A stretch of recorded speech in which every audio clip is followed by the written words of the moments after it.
intercepted left side. Ballas to the net. Right side. He waits. He centers it. They score! Tanner Howe. Tackle the puck below the goal line. Centered in front row and shoots. Block. Rebound for Allman. Still loose. Stop. Another rebound. Score! St. Rowan gets the monkey off his back. His first of the season. Here's Suzulet in the right corner. Behind the net. Howe in front. Armstrong score!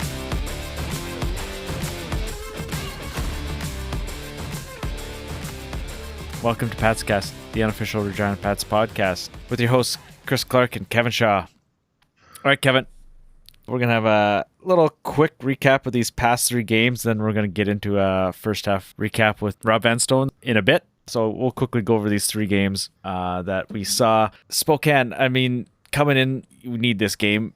John mentioned after the game in his post-game presser, he said, we talked about this, having this game, and we needed it with the two tough opponents coming up after the Spokane game. So it was on the table, like, we need to win this game, and it was a bit of an ugly start to the game, wasn't it? It was a definite uphill battle. Spokane, for some reason, was just able to, they clicked 3 goals on their first 6 shots, and they ended up with 7 shots in the first period. Yeah, it was not the start the Pats wanted, I'm sure. Definitely not. They were able to rebound and get things going in the second and third, which was nice to see. I know Spokane's not a top end team or anything like that, but they did beat Moose Jaw the night before. I was just about to say they just came off a win in Moose Jaw 5-2, which is impressive. So they had a little bit of a jump in their step, I think, and unfortunately the fourth line kind of got stuck out there a couple times on those goals. I mean, the first one Sim may have wanted back, and then the second one, it was just a great shot posted in. And then the third one was a tip in front. So, I mean, yeah, maybe Sim wants one of those back, but it was just, Spokane made it happen, right? They made plays. And, but to come back, they capitalized. They capitalized on their opportunities. Exactly. Right. But to come back from 3-0, I think that's the biggest deficit the Pats have come back from this year. Has it not been? It's the second time down 3, but it's the first time down 3 and actually pulling out a win. So okay, there you go. It was nice to see. It was nice to see Rowan get his first. Yeah, finally, after 19 games into the season for him, because it was missed due to injury or whatever. So and that's nice to see play, him finally get on the score sheet. That play was almost all Allman. Like he made a great effort behind the net. He may have got away with a hook, but he was in there. He got lots of minutes, and then he set up Rowan in front, and Rowan put it home. But yeah, he seemed, John really liked his game, and he jumped up on that third line and played a lot in the third and played in overtime. So that's good to see the young kid getting a chance. Oh, for sure. And the Pats took another too many men on the ice penalty, which is mind blowing. It's been a few games since they had one, but still, so many. Like it's 4 or 5 this year. Too many. And then the Howe goal, Vallis. Oh, what a display of patience. I thought, he should have shot. Why didn't he shoot? And then he goes around the goalie and passes it right out to Howe in front, and Howe finishes off. But Vallis has quietly just been trucking along with some nice plays, some points. We need him obviously to step up, and then Suzulet getting the first goal early in the second to start the comeback. He's the guy right now. He's hot, definitely. And now Tanner Howe, he's still on a streak, even though originally it was broken. But we'll get to that next game. But Howe and Suzulet are they're keeping this offense going. Vallis is chipping in here and there, but yeah. They need these guys to continue at the level they are, stepping up even more if they can to keep it going for the next 5-6 games. Yeah, like sure. you get Stringer whatever, back 5 or 6 or whatever. Yeah, you get Stringer back. I don't know. In the next game, you get Stringer back. I don't know how much he's going to help right away, but losing Spencer doesn't help. In the weekly report, said 3 to 4 weeks.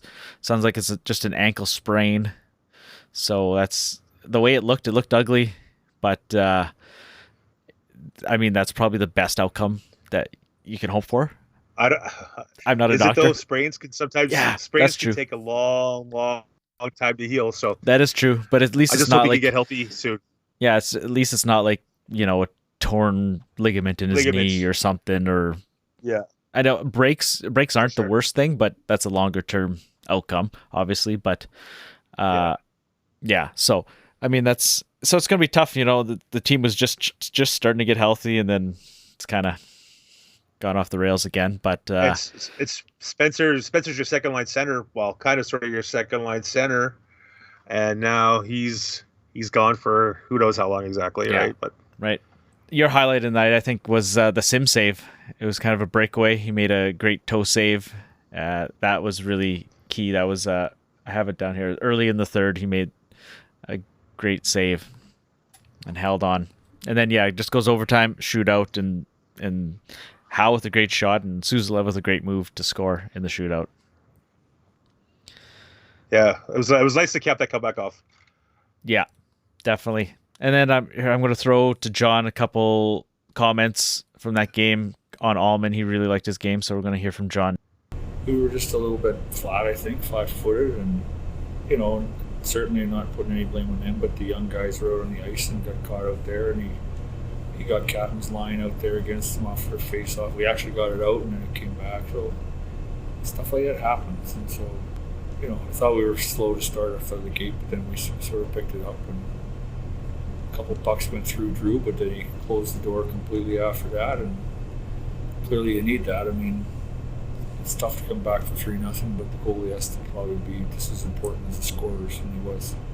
He looks so calm in doing so too. Yeah, he's been really calm and composed for a while here now. Like, just something different about that. Like, never seeming to get rattled. And there's such an economy of motion about him now. He just doesn't need to make all these gyrations because he's just in the right place. Especially too, I mean, with kind of a patchwork lineup tonight for various reasons, to come back and beat a team that beat Moose Jaw last night. How pleased are you with that? Well, good. Really pleased. Like, we had to have this one. Like, we just had to have it. It's easy to say now if we won it, but that's what we talked about yesterday, and had to have this game. I mean, our next two games are tough opposition with X, Y, and Z and A, B, C out of the lineup. Seems like a lot of guys out of our lineup. Allman, I mean, he's even getting ice time in pressure situations. How do you like what you have? He was there? really good. He was really good. He was really good at training camp. We had him. Everybody can say this, and everybody does. And we had him higher ranked than we got him, and we're happy with that. But that doesn't necessarily always mean something. But he was really good in camp, and he was really good tonight. He's been pretty good with the Blazers. So. And for Zane staying Rowan to break the ice tonight too. Yeah. Nice was that. Well, we need guys contributing with the guys out of the lineup. With Connor and Ty out. And those are two of our top 6 forwards, and those are big holes. But so you need to a little less go into your net, and we haven't had many going into our net, but got to take care of our own end, and guys got to chip in. Another thing that was in that game was Corbin Allman's dad, John, one fan of the game from Tommy Gun, so he gets a free haircut. So win-win for the family that night. That's nice. Yeah. So they're saying he needed a haircut? Yeah, right. Did you see he had a big beard and everything? Maybe gets that trimmed up. But so then, like John said, you needed that win because heading into Moose Jaw on Friday. That was a tough game. I didn't really see any of that game, so you're gonna have to tell me what happened. But it sounded like some unlucky breaks for the Pats. I don't want to. There was 3 or 4 of the goals bounced off of a pad right to a Warrior, or bounced off the backboards right to a Warrior. Tips. It was just not a fun game to watch. Yeah, that's unfortunate. I listened to a bit of it. I was out and about. And so I was listening to it on the radio, but, Suzulev scores late in that first period, and you're thinking, okay, well, maybe they got a chance. But then Saskatoon. Regina takes penalty. Moose Jaw. Moose Jaw scores right away in the second period, and it just continues on. And then you could tell right that it was they were deflated. Yeah, they seemed to be kind of back in it, and then it just kind of took the wind right out of the sails. John mentioned this game after Saskatoon that there was a few people that maybe were just riding the bus, just hanging on. Not guys weren't up to the proper level, and it wasn't. They a were good getting game, ready for Christmas. Yeah, They that's were what I getting had. ready for the Christmas breaks. One comment I had said to me was like, "Are they on Christmas break already?" And so it's unfortunate. I think they had such a big high from the Spokane win, and then it just kind of for that game, the Moose Jaw game. Yeah, that's unfortunate. Moose Jaw maybe wanted a little bit of revenge per se from their poor showing against Spokane, and they took it out on the Pats, and so then that leads right into Saskatoon, and Saskatoon wasn't much better at all.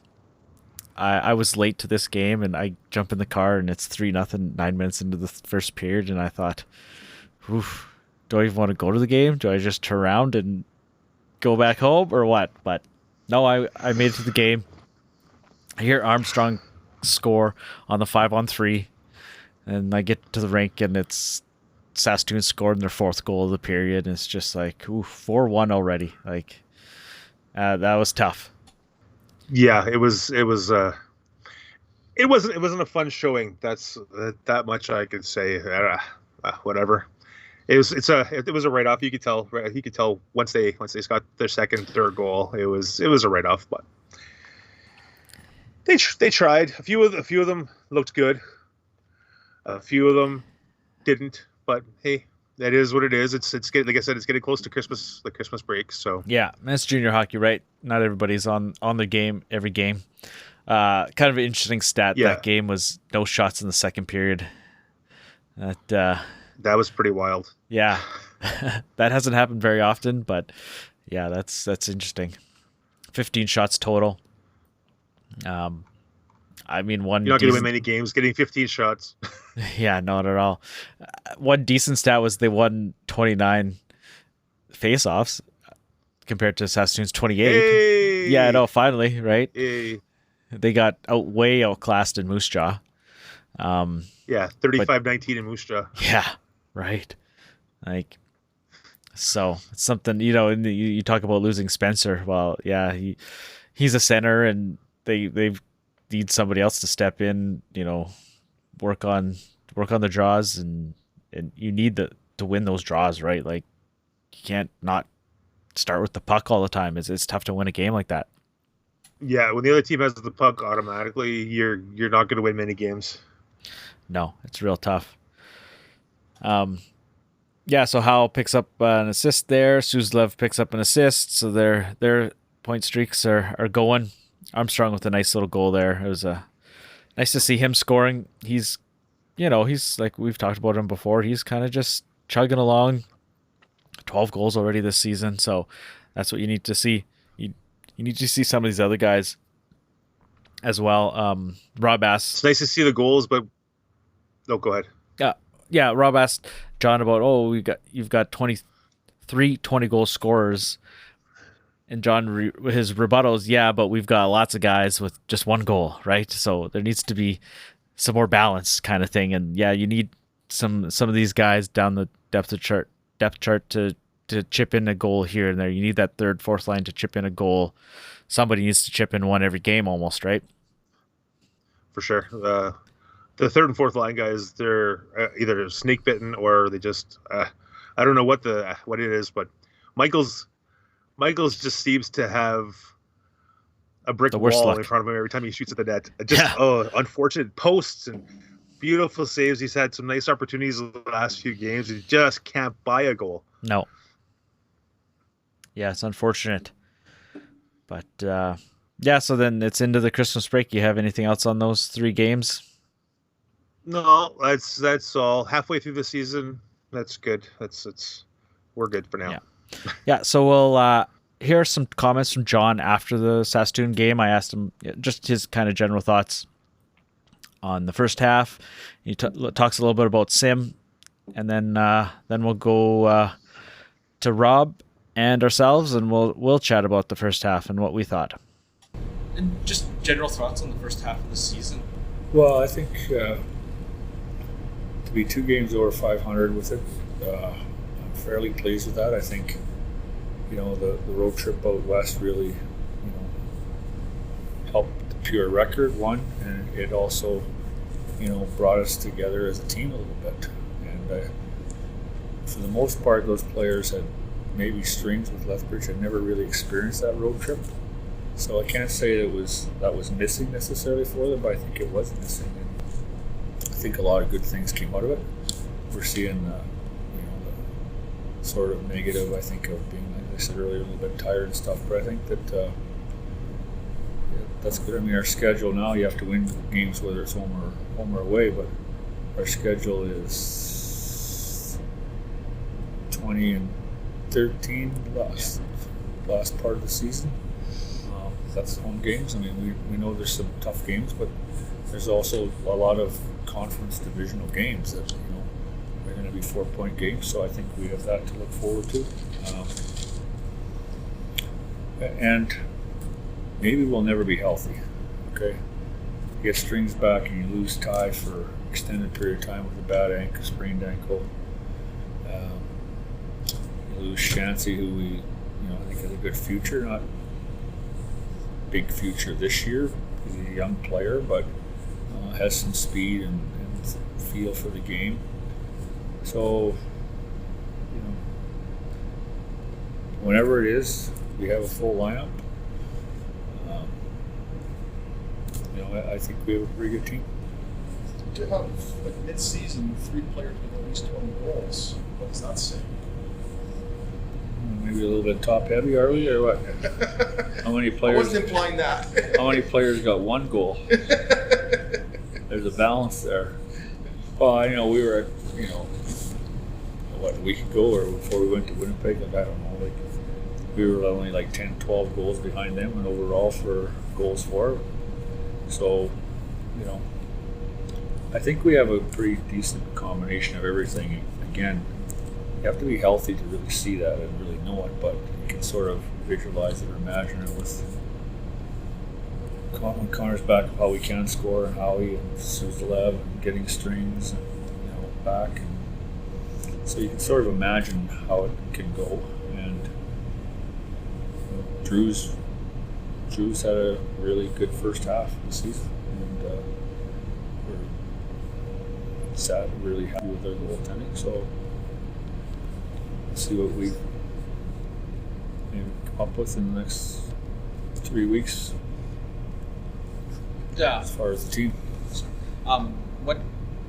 What did you have maybe expectations of Drew? You told him that you were expectations of Drew coming into the season. You told him that you were going to bring in some competition, and has he even surprised you a little bit? I don't know if surprise. I mean, we wanted competition, and that's why we made the trade for an overage goalie. Didn't work out how we thought it might work out in the summertime, but it worked out. And so, yeah, and that's a tough question because there's a reason he was drafted in the second round. And all teams make different mistakes, but I think when you see him now, it's not a mistake on talent. And talent is the one thing. You maybe even more so with a goaltender, but talent and size with a goaltender are, maybe the 2 key things. So there's a reason he was drafted in the second round, of being talented and going to be a big man. I'm sure he was big then and grow into that. So based on last year's, somewhat surprised, but based on the overall look, it's sort of more about it's about time. Okay, now we're pleased to welcome in Rob Vanstone into our first half recap show. Give us some more insight, not just us 2 knuckleheads talking. We got a third knucklehead in here. And yeah, we'll kind of discuss the whole first half of the season. I mean, there's quite a few talking points. Um, I think right off the start, I'm going to go back to our season recap last year, and we talked about win total predictions for this season. Um, Matt, the old co-host, had 40 to 42. Chris had 38. Rob had 50. Kevin had 42. Did I So say if you, 50? you did say 50, you said they were going all in. They were going all in. Yeah, and with the season being right at the midpoint, um, they've got 17 wins.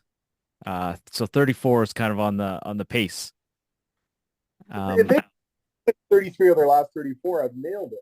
Yeah, exactly.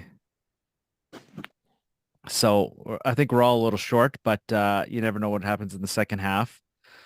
But the kind of the stat, I think, the win total is 10 on the road and only 7 at home. That's kind of interesting. What do you guys think of that? Well, part of it's skewed by the fact that the Pats have played 20 road games and only 14 at home. So I think the Pats could be more efficient at home. They're 7-6-1.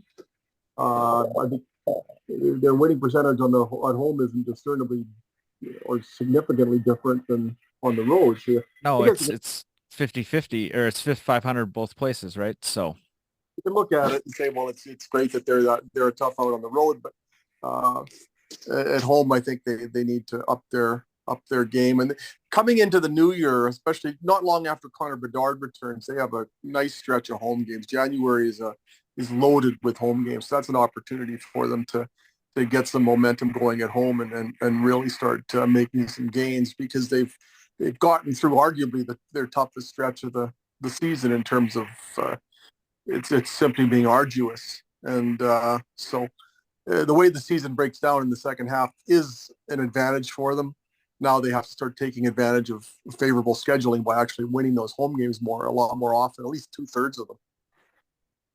yes, definitely. It is nice that they've got 10 road wins already. They only had 9 all of last season, so that helps, and hopefully they can build and start winning their home games. Yeah, you always like to, like you say, you always like to be 500 on the road and then, over 500, 600-700 at home. So, I mean, yeah, maybe they get these nice home stands here and they can get some momentum going at home, like we seen on that BC road trip. Like that was impressive.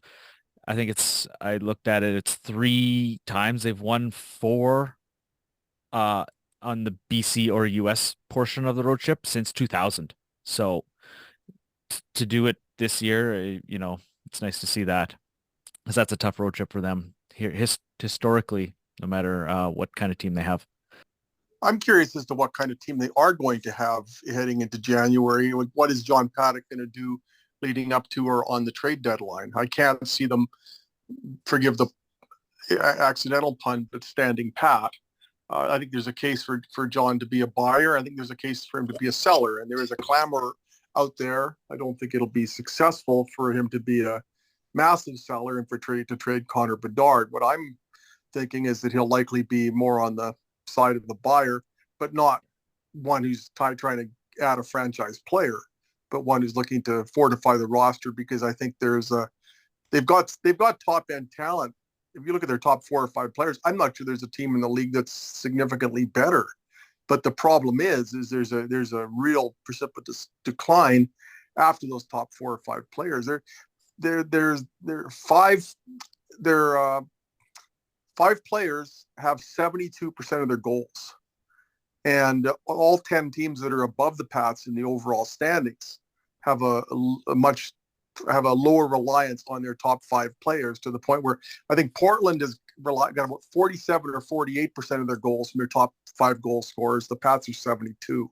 So they've got to get some balance going. It hasn't hurt that Zach Stringer's been out of the lineup for most of the year. It hasn't helped that Ty Spencer is hurt now, because I think he could be a real force. And I think they were expecting a lot more from Braxton Whitehead this year. So they've got some players, I think, that if they're available, they can reduce the dependency on the big 5, or even the big 3 up front plus Svozil. They have to get they have to get deeper, and that's where I can see John making some moves to address the second and third lines, because they're really found wanting after their elite quintet. Yeah, and he talked about that. Like when you brought up, hey, you've got 3 20-goal scorers already this first half of this season. He's like, yeah, but we have how many guys with 1 goal, and that that's maybe a point of not contention, but an issue that he's obviously well aware of and that he needs to address. And he said, yeah, we'll see what happens in the next 3 weeks. And yeah, it's basically 3 weeks till the trade deadline. So we'll see what happens. And yeah, like they're second in the league in goals for 128 goals. Like that's good. But like you said, the balance is not there. The goals against aren't great. Goals per game, they're around 7th or 8th. Okay. But their overall goals are second. Yeah. Right. And they're on pace to score roughly the same amount as last year.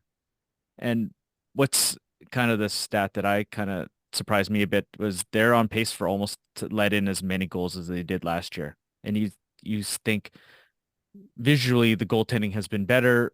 The defense is a little better than last year, but in the long run, it maybe isn't any better. But they have had some blowouts, which have contributed to those higher numbers. Yeah, their goals against average and their save percentage. I think the save percentage is 17th in the league, and the goals against average is 18th. Now, I think if you look strictly at Drew Sim, I think there's a cause for optimism there, but they don't have the depth beyond Drew Sim. Last year it was almost the opposite. That Matthew Keeper had a winning record, and Kelton Pine was a revelation for the limited number of games that he did play, but they really struggled when Drew Sim was in net. And this year Drew Sim has given them more often than not above average goaltending. But there's been a few nights that have really screwed it. Matthew Keeper had a couple of rough nights on the road trip, etc. Those last 2 games, Drew Sim had a save percentage over 91 before those last 2 games before the Christmas break, and he just didn't get much help. And they lost those games 5-1 and 6-1. So that took the save percentage for Drew Sim closer to 90. He was surging and nicely above 91 before those back-to-back games where they just didn't have the personnel and weren't really in either game. Yeah, that's tough. Those games are going to be tough, and he maybe lean on the goaltending, and not that it was his fault, but yeah, he couldn't stop everything, unfortunately.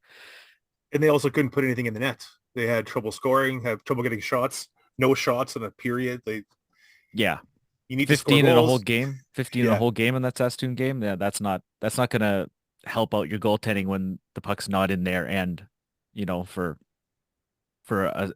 a decent amount of the game. When it's all in your end, you're going to be giving up chances, quality chances, and goals, unfortunately. So I don't know.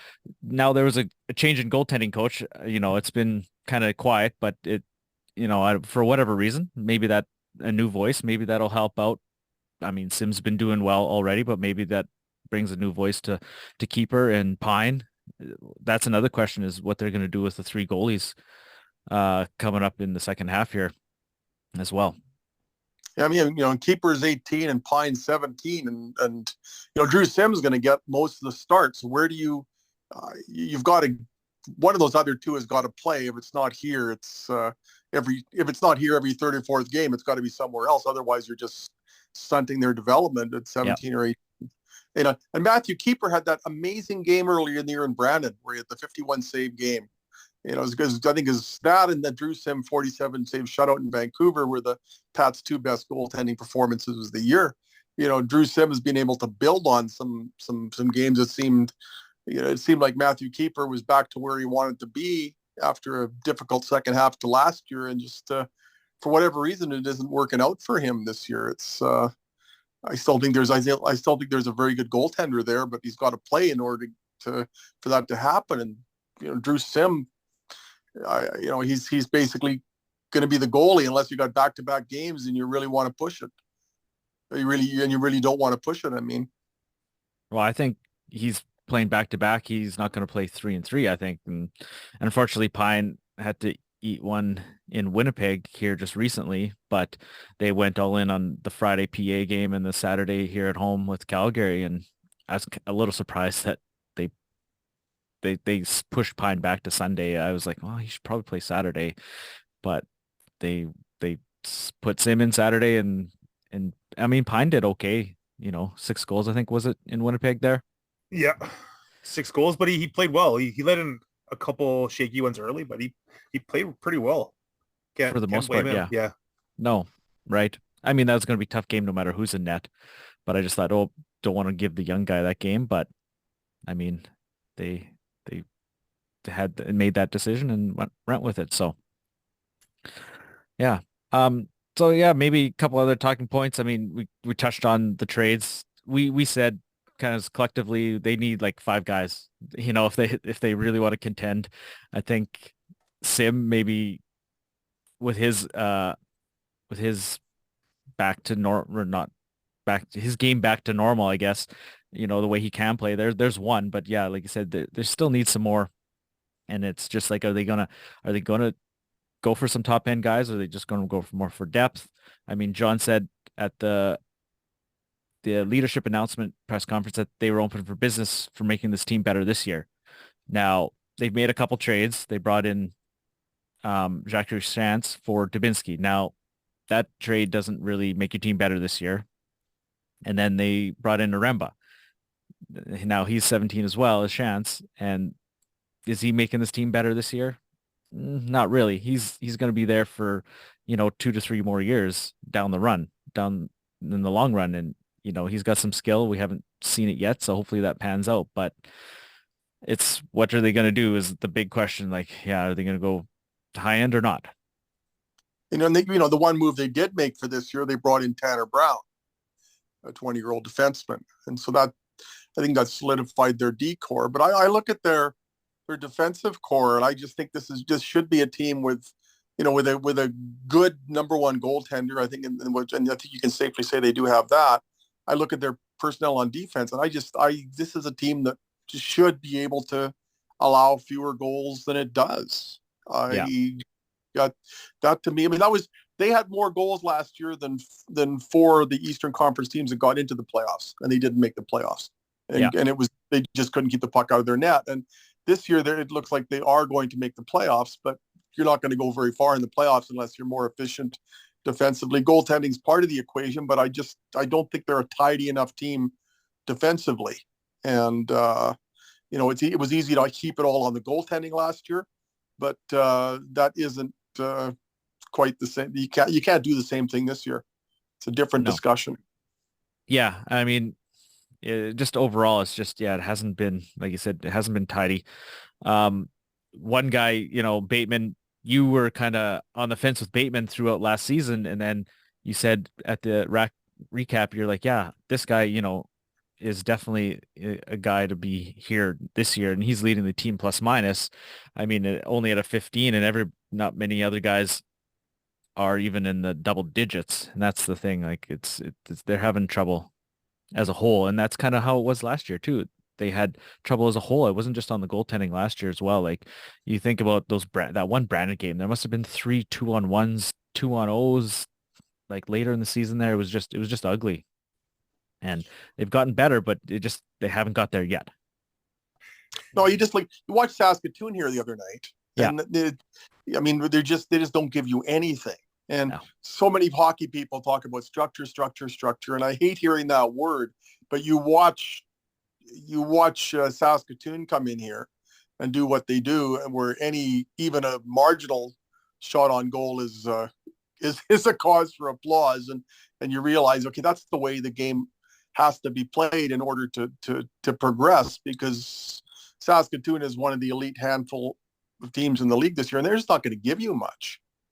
Look at Lethbridge. What are you going to get against Lethbridge? They just choke the life out of the game, and they make you pay for any turnovers, and they just wait and wait and wait for you to turn the puck over. And if you do, that's where they get their offense. And they're counting on the type of mistakes that the Pats are all too prone to making. Now, the next kind of maybe another talking point, maybe off ice, is the attendance. It's been a long long discussion, the last couple of years about it. But I looked up Saskatoon's attendance. Now we're talking about Saskatoon. They've got a solid team.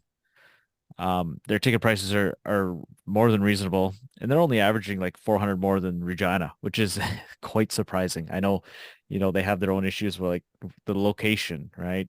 And, every kind of place has, issues. Moose Jaw, they built a new one downtown. They've got issues. Medicine Hat built a new one out of town. They've got issues. So, I think it's not just the Pats. It's all teams, and it's, the climate is just, people don't have as much spare money. It's things are going up in price. People's mortgages are going up. It's kind of crazy. So, it's not just Regina, and people are really, really on the ticket prices here. And I guess they are, but I mean, people aren't going to Saskatoon. So it's definitely interesting.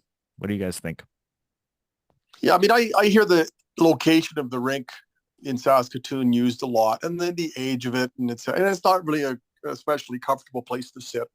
But suddenly there's a Saskatchewan rush game, and they get a big crowd. It's never an impediment if there's a big concert. And granted, there aren't as many lacrosse games or concerts as there are WHL games, but suddenly the lack of proximity barrier disappears when there's something that people really have a voracious appetite to see. And it's really troubling when you see a team having the kind of year that the Blades are, and their attendance doesn't increase at a rate commensurate with the improvement in performance. And it's easy to be kind of myopic and look at the Pats situation, and their ticket prices or their ticket price model is in some ways an outlier without the the discount for children and youth, etc. But we saw a couple of weeks ago the implementation of a ticket package. I want to see how that goes over early in the new year once hockey is front and center. The rider season's over, but people are still looking forward to Christmas, and Connor Bedard's away until early January. So I want to see what happens when it's hockey season, and there's really no doubt that it's hockey season, and Connor Bedard is back for the remainder of the year, presuming that he is. And I think that'll allow us to get a better reading on the attendance to a degree. But we saw what happened the other day at City Council with the mill rate going up, and grocery prices are skyrocketing. Everything is skyrocketing, and I don't think it's a problem exclusive to the Regina Pats, nor do I think it's a problem exclusive to the Western Hockey League, because look at the discussion we've been having for a few years now on why are there so many empty seats at Rough Rider games. Yeah, no doubt. I remember like Taylor Field at the last couple seasons at Taylor Field, you couldn't get a ticket to a game at Taylor Field. And then they opened Mosaic Stadium, and you just walk up and grab a ticket anytime you want, right? I guess it's real surprising. It's not like they built it much bigger than Taylor Field. And like even that first couple of years, once a little bit of the shine wore off, it just kind of plummeted, and just like, ooh, like it's quite surprising. And now, like you said, now the economy and all the stuff going on, it's even harder now. So, but I look around too. I just what are people? You just look at the overall ticket prices going everything, and the Harlem Globetrotters are in Regina on January 4th, and I went on the net last night and looked at how much are tickets for that. The price I saw was $61 to go see the Harlem Globetrotters for one night. And it's not just the Pats where the ticket price is getting up there. Granted, there are a lot more Pats games than there are Harlem Globetrotters games, but that's a fair chunk for a sporting event in this city that if it's not the Rough Riders. Yeah, definitely. All right, Kevin, you had a couple points that you want, or a couple maybe awards or type things you wanted to talk about? Mid-season awards. There's a couple obvious ones, but who do you guys think is the MVP so far for the team? It's pretty obvious, right? But Kevin Shaw. It's not me. No. Okay. Okay. Well, it's a pretty obvious one, but so we'll skip the MVP. How about who is your unsung hero for the team up to this point? Unsung hero. Yeah, we're doing these live, so we Kevin didn't give us a no heads up. No heads up. So unsung hero. I don't know. Maybe I'll go with a guy like Bateman, he's just quietly doing his thing, on the back end, doing his best to keep the goals out. You took my pick. That's who I was thinking too. There you go. Great minds think alike. I'll throw Easton Armstrong in there. Yeah. We've been able to get 12 goals out of him. And, when he's playing his game, he's kind of, playing aggressively and able to chime in with some goals. And they haven't had much secondary scoring. Yeah. And Easton Armstrong is an exception to that. So I'll nominate him. I don't know if we've talked enough about Drew Sim. I don't necessarily think we can call him an unsung hero, but the way their goaltending was last year, it's not, spectacular this season by any stretch of the imagination. But Drew Sim has solidified a situation that was a huge question mark coming into the year. So I'd give him some credit. One of the problems with this hockey team is that, unsung hero would typically be a depth player. And that is where they're really struggling right now is, the people they expect to produce are by and large producing. But it just the elevator cable snaps after the first 4 or 5 names. Yeah, it like you said, yeah, it's basically the roof and the floor. And there's no meat in the middle, right? There's nothing there, nothing in the middle to bring those two together. It's either hit or miss kind of thing. I'm going to throw Tanner Howe out there for an unsung hero simply because when you look at the hockey community as a whole, there's so much talk about Connor Bedard, as there should be. But Tanner Howe is 3rd in the Western Hockey League in scoring, and he didn't turn 17 till the end of November. Yeah. So I think people around here know who Tanner Howe is, but I'm not sure he gets enough credit, I think, by and large, because of all the attention paid to Connor Bedard. At the end of the season, he won't be an unsung hero. He's going to be one of the heroes. Yeah. No unsung about it. No, but it's easy to kind of forget how good a player he is because he's not the best 17-year-old on the team. Yeah. Very true. Very true. You look at that shootout goal he had against Spokane there, just a beautiful, just goal scorer's goal. Like he just came in and ripped one. Like, there is some chatter online, like, oh, what's he going to do without Bedard? Like you think into the next season, but I think he's going to be just fine. Well, they moved him to center with Connor gone, and they didn't really seem to. The position change really didn't seem to affect him that much. I think he's the type of player I think he can play.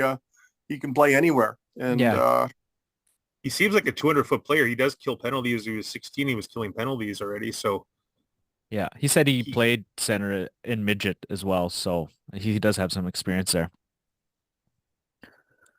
All right, but next up, Kevin. Go ahead.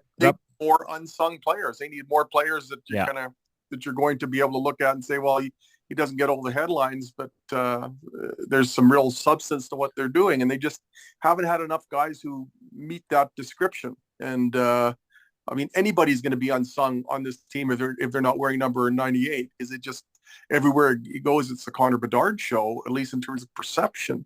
But there's got to be. Even if you play Connor as much as you can play Connor, that's probably 24, 25 minutes a game. You've got to be able to ice a strong team for the remaining 35. And that's what really struck me about Saskatoon. They just keep coming and coming and coming, and they all play the same. And there's a lot of players you could look at in that team and say, okay, they don't get a lot of the headlines. And I think that there's not a lot of marquee power on that Saskatoon Blades hockey team, but they are such a solid team, and just watching them, it just struck me as a clinic as far as what the Regina Pats need to absorb to get into this, to prosper in the second half of the season, because their top end talent's better than Saskatoon's. Oh, no question. Yeah, like you said, Saskatoon, it's everybody's not equal, but they've got 3 lines that can score. It's not just the one line. They've got all those guys in the middle. They don't, like you said, they don't have the top end, and their floor is much higher than the Pats, but their ceiling isn't as high. But it's just more of a keep rolling the lines, roll the lines. Like some coaches say, hey, we'll just roll the lines. Everybody can contribute and produce. I can't even squeeze that tube to come up with more than 1 or 2, 3 names that really stand out as ones who deserve huge commendation aside from the principles that we've discussed. Yeah.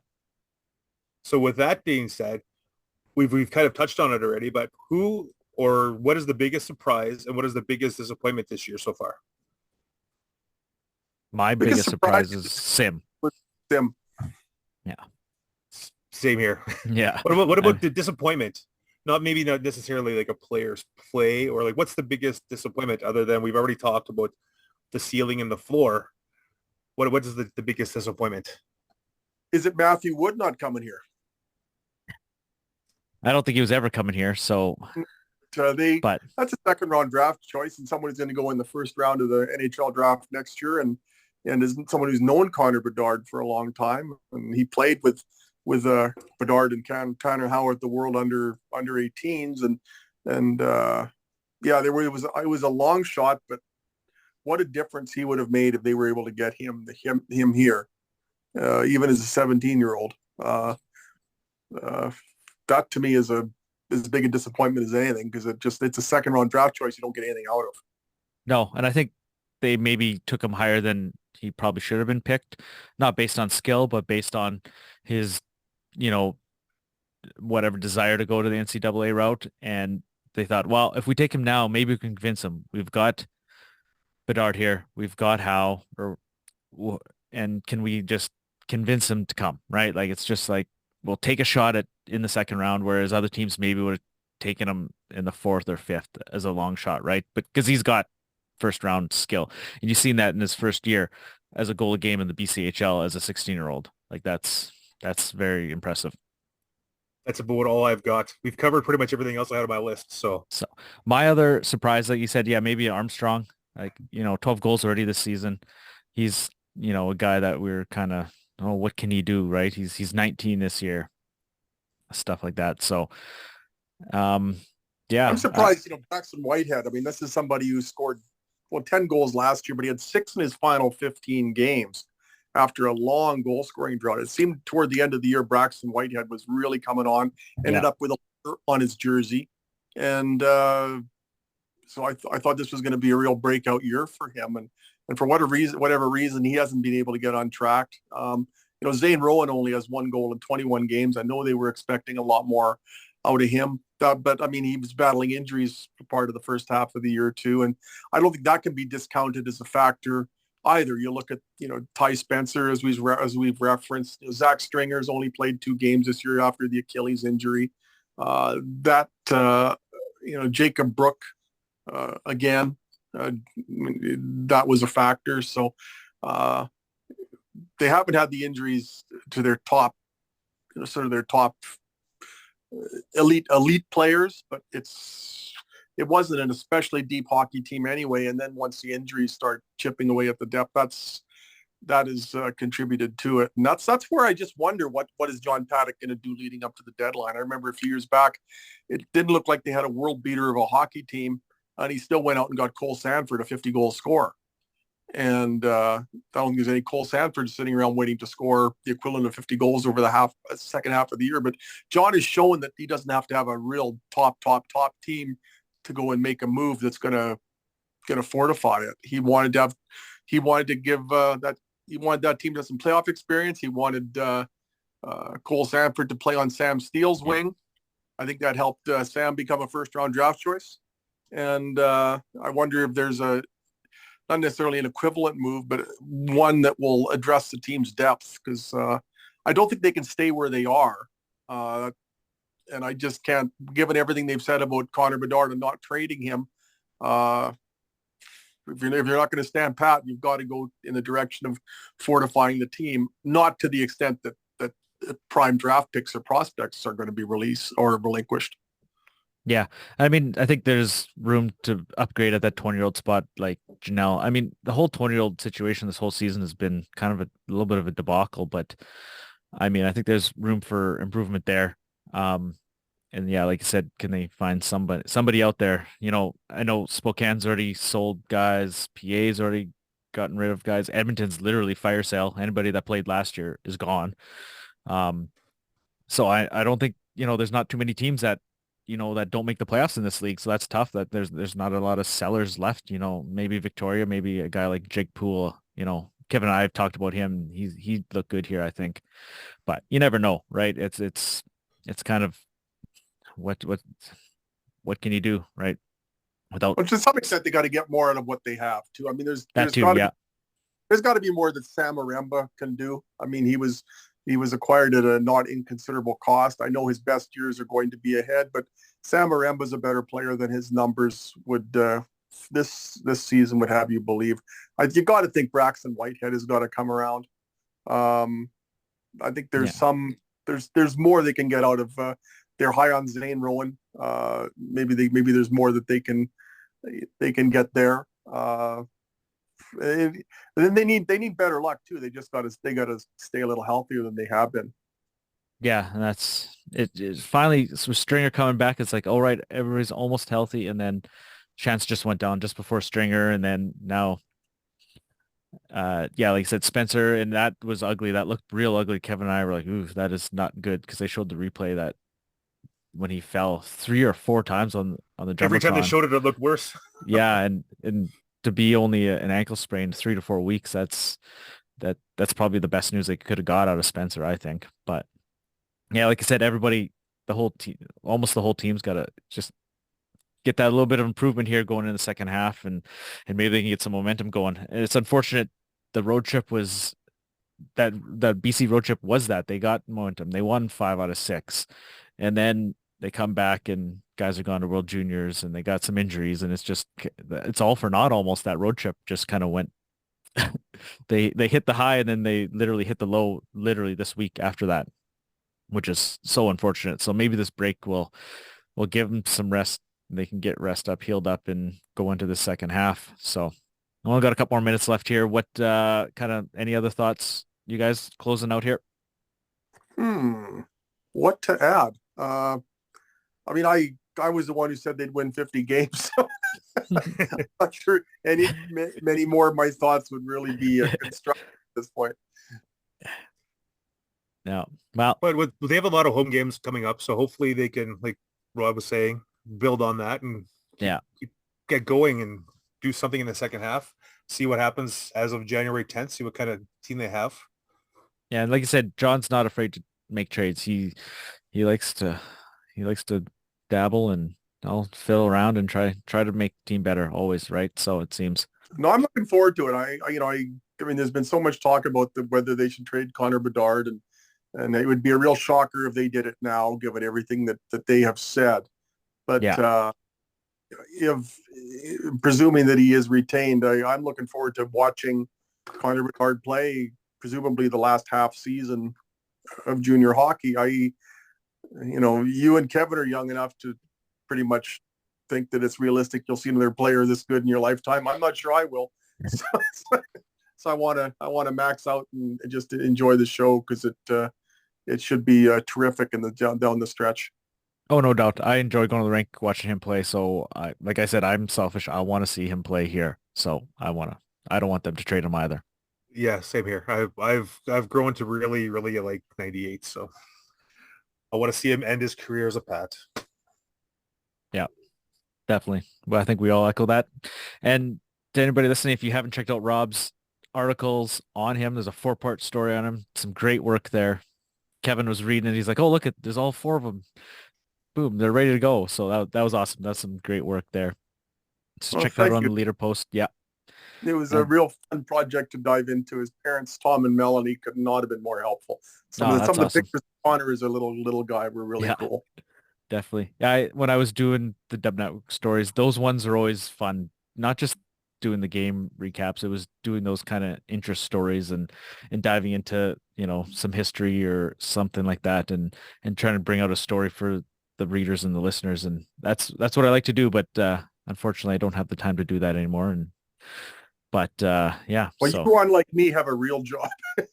Yeah, exactly. Right. Yeah. Real job. And this is just for fun, unfortunately. But still, we get to go to the rink and watch some good hockey here and there. So, well, with that, I think we'll wrap it up, and we'll catch you guys. Thanks for coming on, Rob, and we'll see you guys at the rink. Good night. See you on the 28th. Thanks, Chris. Thanks, Kev. Take care. Bye.